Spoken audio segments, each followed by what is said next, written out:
Hello students, today we learn chapter 6 Object Oriented Concept.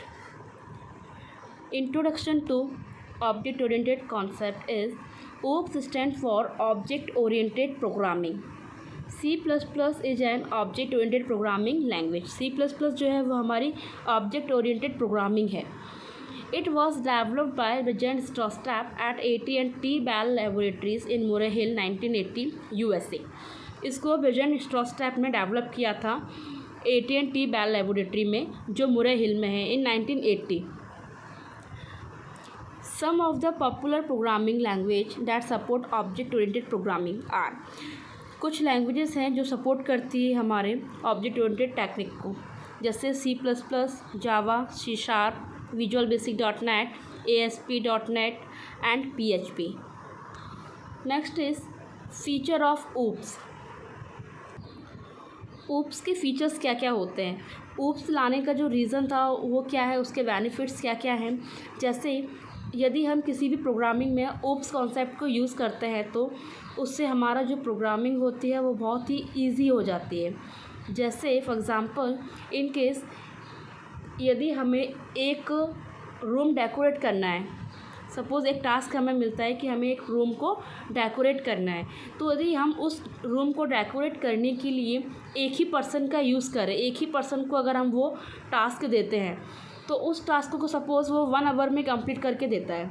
यदि वही task को complete करने के लिए अगर हम मल्टीपल ऑब्जेक्ट्स क्रिएट कर दें, डैट मीन्स ऑब्जेक्ट क्या है वहाँ पे हमारे पर्सन, यदि हम एक ही टास्क को कंप्लीट करने के लिए वहाँ पे 4 पर्सन का यूज़ करें तो सब और उन सभी पर्सन को, सभी ऑब्जेक्ट्स को हम डिफरेंट टास्क प्रोवाइड कर दें. जैसे कि एक वॉल हम फर्स्ट पर्सन को दे दें, दूसरा वॉल डेकोरेशन सेकंड पर्सन को, third wall for third person and fourth wall for fourth person.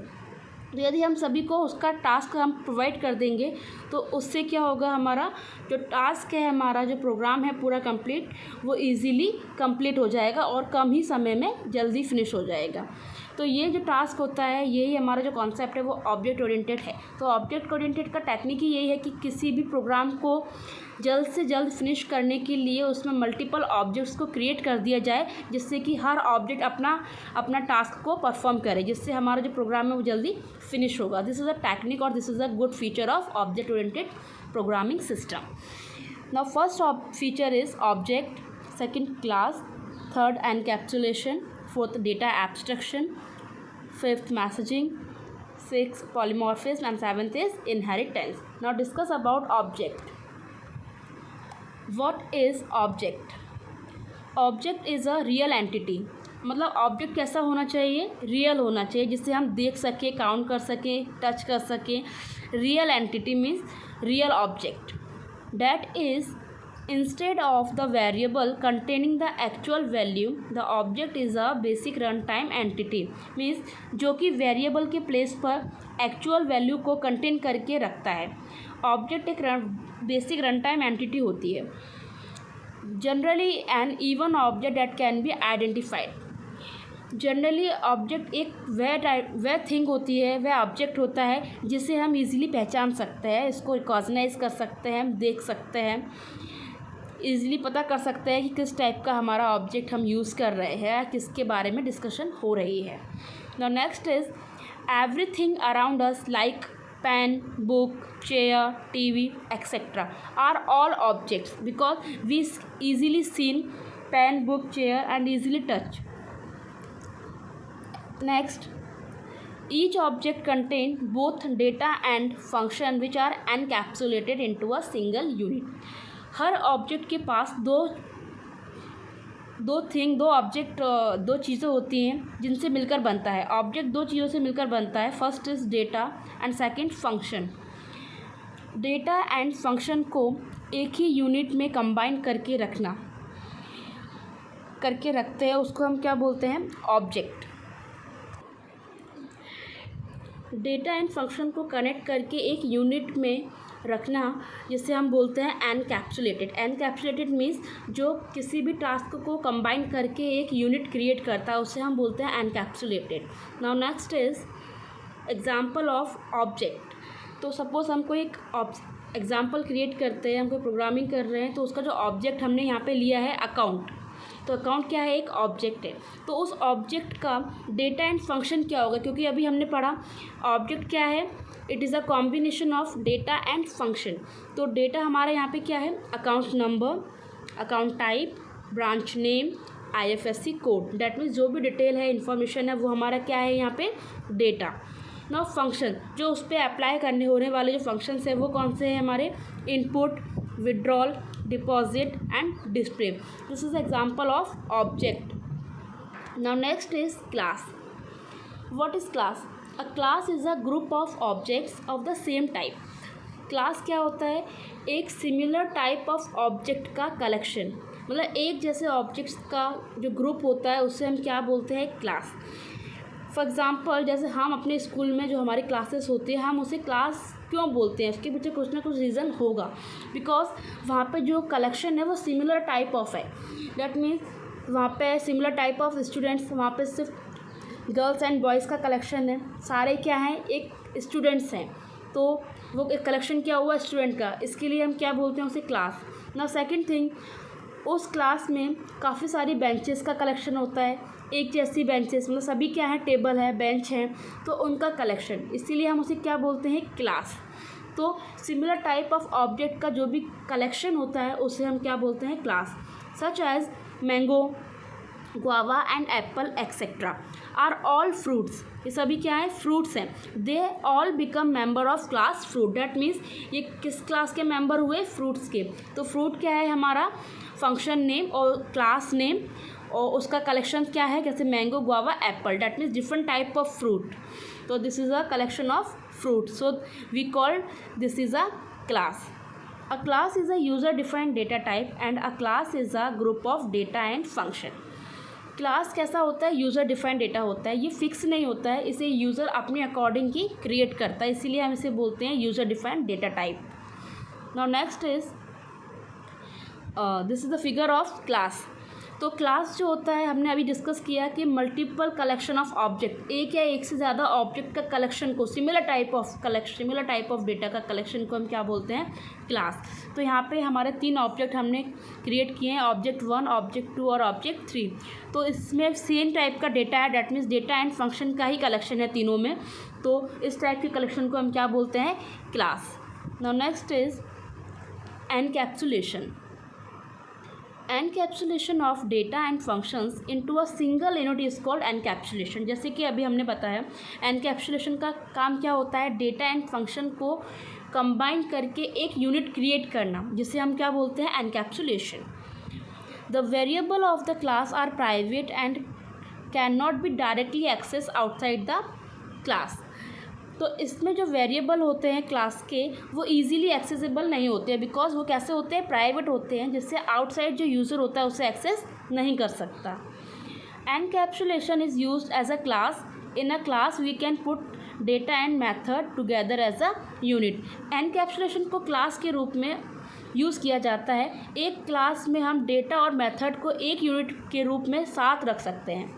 Now next is figure of encapsulation, that mean this is the image of encapsulation. Data and function को हमने combine करके एक unit में combine है, और उसको हमने क्या प्रोवाइड किया, सिक्योरिटी प्रोवाइड किया, जिससे कि आउटसाइड यूज़र उसे एक्सेस ना कर पाए।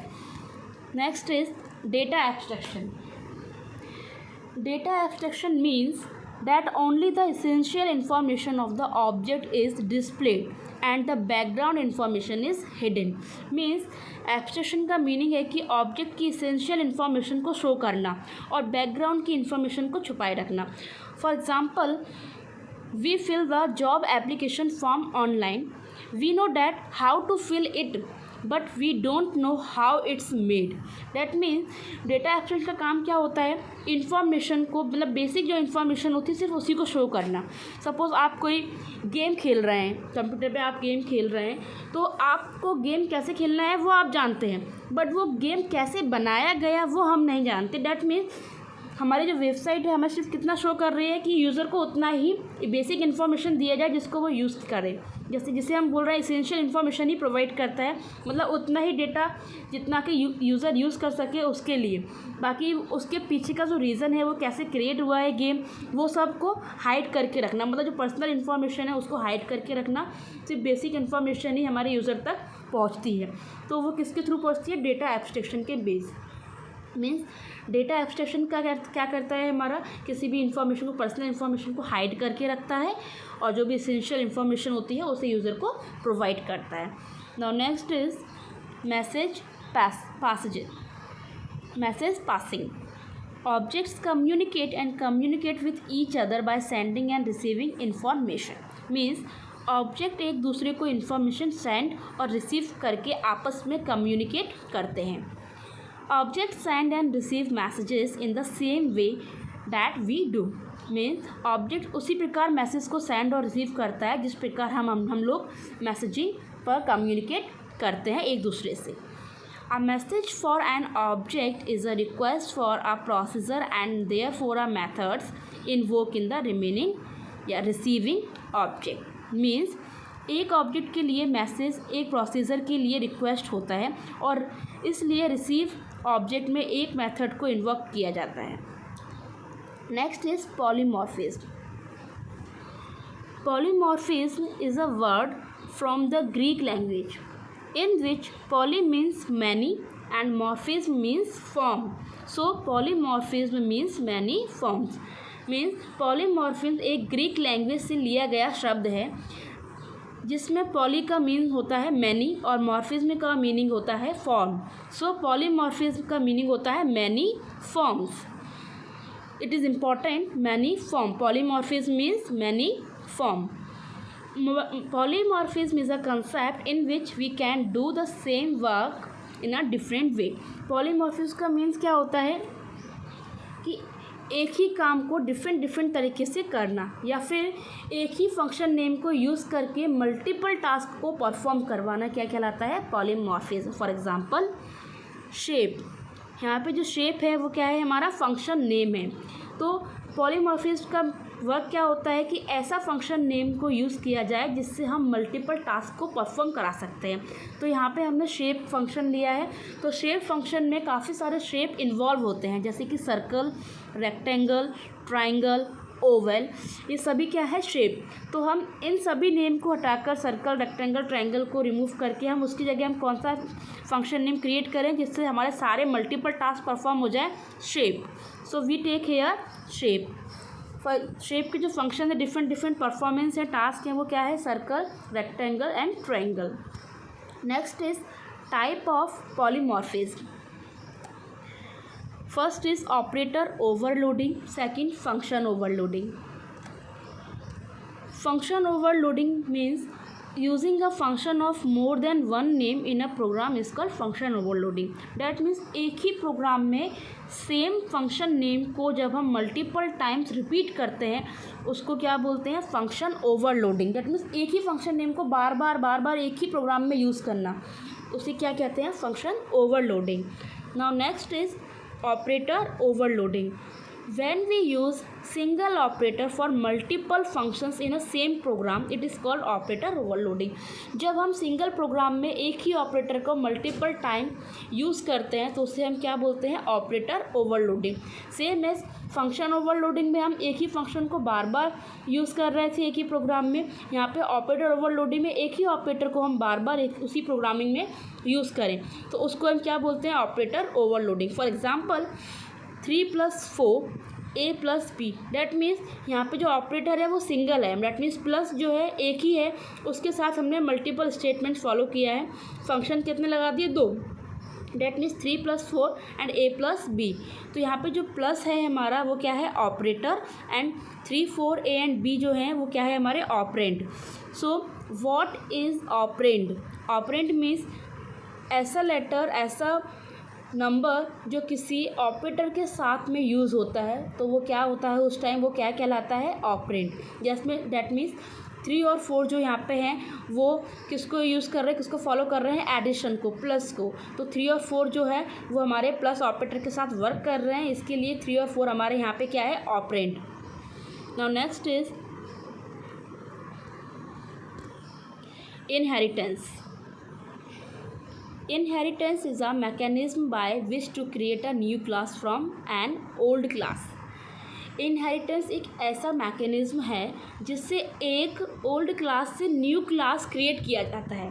दैट मीन्स पहले से कोई बनी हुई क्लास है, उस क्लास के हेल्प से हमें दूसरा क्लास क्रिएट करना है, वो क्या कहलाता है? हमारा इनहेरिटेंस। फॉर एग्ज़ाम्पल, आपको सपोज़ आप इंटरनेट पे कोई पीपीटी आप पढ़ रहे हैं, किसी भी टॉपिक पर कोई पीपीटी आपने 2 या 3 पीपीटी को आपने रीड किया।